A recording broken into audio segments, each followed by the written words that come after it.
Hello everyone. Today we're going to go through, got a new site here that I'm going to deploy, and I've got a bulk update that I want to run on it to do some application path selection or application policy-based routing, whatever you'd like to call it. I've got a couple ISPs. I want to send different applications out different links and have automatic failover for those applications. So I'm going to go ahead and just create a new site here. Logged into SkynetPRIZE with my account with two-factor turned on. We're going to call this site 12, and maybe this is in Sunnyvale potentially, and I'm going to add my firewall. So this firewall was connected to SkynetPRIZE using ZTP, but that doesn't it's not super important, right? Just get it into SkynetPRIZE, whether you do it in a manual add, so creating a configlet and adding it, or whether you've done it through zero touch provisioning. But the device is online, and SkynetPRIZE is the important part. So we're going to go ahead and view those devices now that are tagged in site 12, and then I've got a tag of SRX 300 here as well. So a couple things of note here.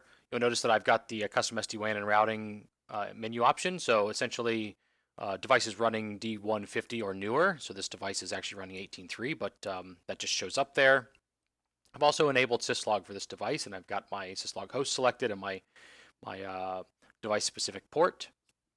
And you can see here that we're not receiving syslog from the device currently, kind of grayed out there. So let's go ahead and get that set up first. So I'm going to go ahead and select the configlet. That's where my syslog information is, and I just need this new portion of the config. And since I've got two-factor turned on, I can use that Juno CLI functionality. So I'm going to just pop that open. I could have done this through creating a bulk update job as well, but go ahead and do it this way. So now I'm going to go into configuration mode, and I'm just going to paste in here. So super nice that we can paste into the device that console window there. So now I've got I need to actually make that change.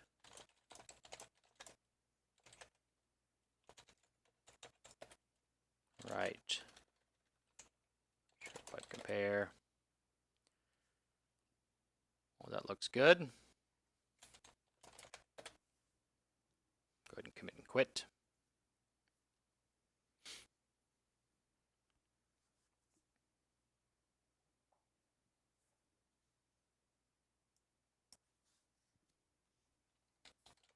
Exit out of this. Great, so now we should see syslog connection come from that device here in just a few moments. While we're waiting on that, let's go ahead and go look at our bulk update job. So I've got this new bulk update template that I call dual ISP, and we have a new repo that folks can go get this from. So there's out here on GitHub, there's a SkynetPRIZE templates repo. So I've got this SkynetPRIZE US dual interface with internet breakout for APBR. So here we've got lots of different variables in here. So we're going to name, give it a specific name for the ISPs. We're going to pick our interfaces that we're going to use. We're going to add addresses to those.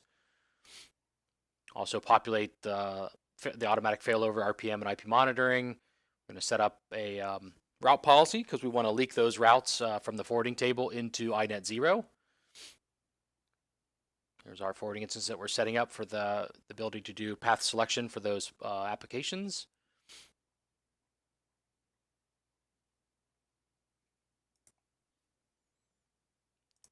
All right, we're going to go ahead and deploy this. So here out of the list, I can pick my device individually, or I can pick by site ID or by tag. So I'm just going to go ahead and pick this device, but I could push this job out to many devices using tags, or all the devices at a site using the site ID. You can also schedule this to happen in a maintenance window.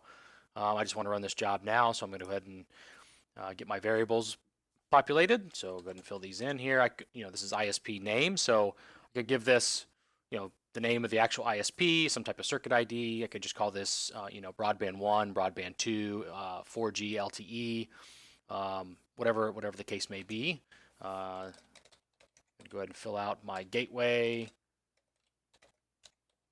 IP on the interface, and I want to actually configure port 0 in this instance, and then my ISP number 2. I'm just going to call it ISP number 2.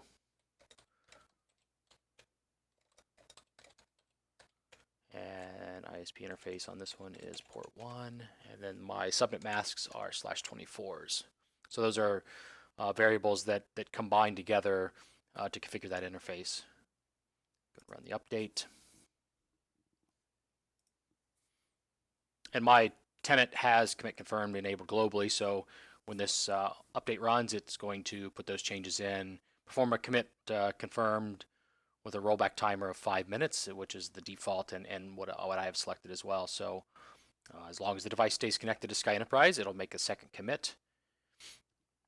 But if the device lost access to SkynetPRIZE, right, at this point, it would roll back that configuration.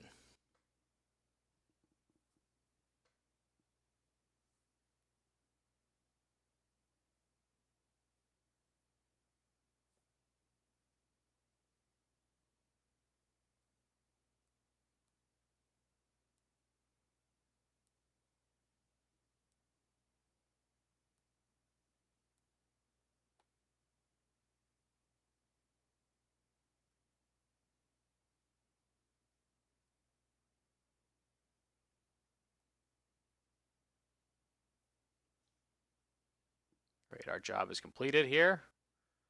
Device success updates. You can see that device that it ran against, the actual config that it put in. So this is config post variables. And then I can see the log down here below. Update complete, good deal. Back to the home screen.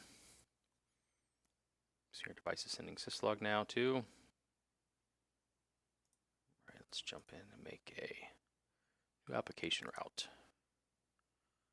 So for this one, I think just as an example here, we'll send some stuff out ISP number 2, but we're going to call it app routes. And I'm going to call this rule ISP 2. And I'm going to pick some streaming services. And I could also add another rule here for ISP number 1, but let's go ahead and create this one now.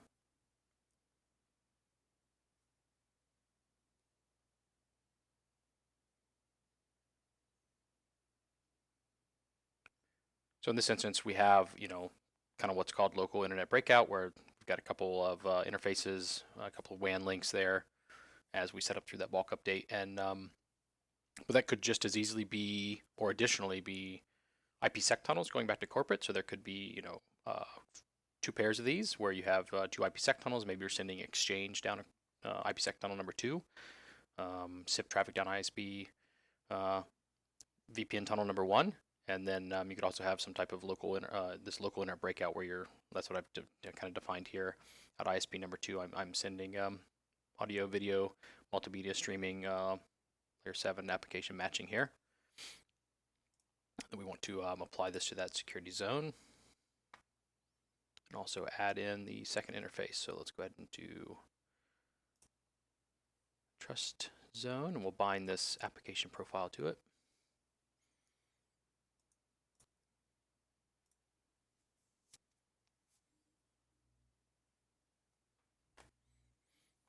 Then on the untrust side,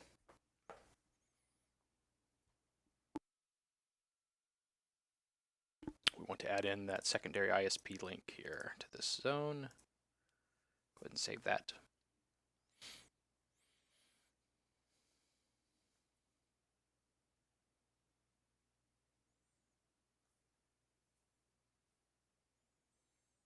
Our device is going through a commit confirmed when it does that as well, automatically confirming it the second time.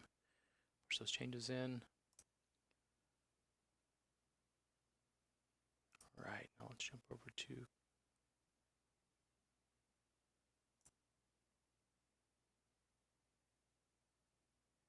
SD-WAN and routing.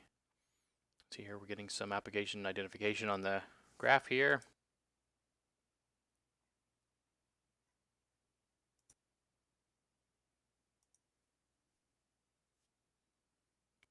Also want to enable our second WAN link. Show up here, so we'll start to get some application information on that as we send some traffic out. And then I imagine we've got some failures on the secondary. Yeah, they're starting to come down, so See those probes are starting to come back. Those would have failed when I before I had that interface bound to that zone.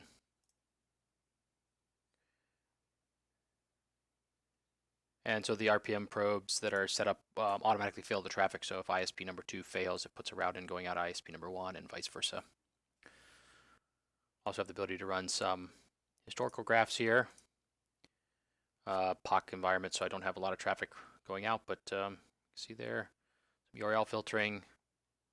Some of these other services are not enabled, but see those applications as well that we're seeing in the graphs. Perfect.